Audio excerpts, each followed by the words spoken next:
We have to turn to earnings now and focus on Indian Bank. Look at the numbers for Indian Bank. You had the interest income come in at 9,830 odd crores, net interest income growing about 27.6% on a year-on-year basis. PAT therefore has come in at 984 crores, and that is lower by about 42%. There has been improvement in asset quality. GNPAs have improved by about 66 basis on a quarter-on-quarter basis, and net NPAs as well have improved by about 45 basis points. NIMS, the domestic NIM, has come in higher by about 6 basis points at 2.91%. We've got the management joining in. We've got L Jain, who's the Managing Director and Chief Executive Officer, joining in. Thank you so much, Mr. Jain, for taking the time. I will start about the NIM.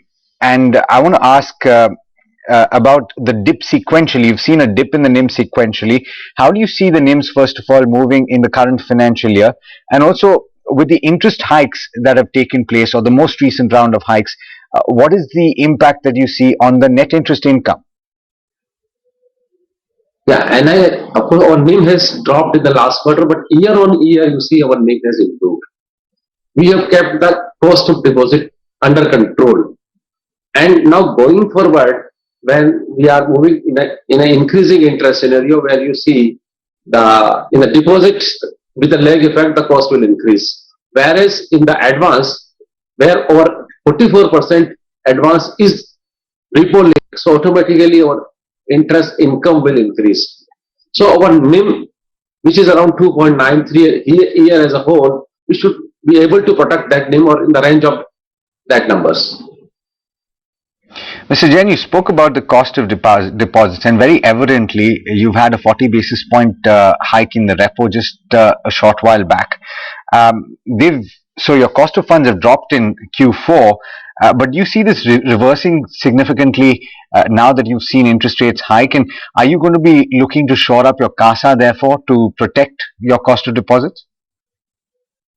You see, the Reserve Bank of India has recently increased the repo rate by 40 bips. Of course, there is an ample liquidity in the system, so our ALCO will take a call on increasing interest on retail term deposit. But based on the market, if we have to increase in the deposit rate, we'll take. But it will have a nominal impact because 42% is our CASA. So remaining 58% is our term deposit, and it will be the lag effect. So of course, the cost of deposit may slightly increase, but not materially. All right, Mr. Jain, thank you so much for taking the time. Appreciate it and wish you all the best for the rest of this financial year. I want to mark the markets right now. As I pointed out,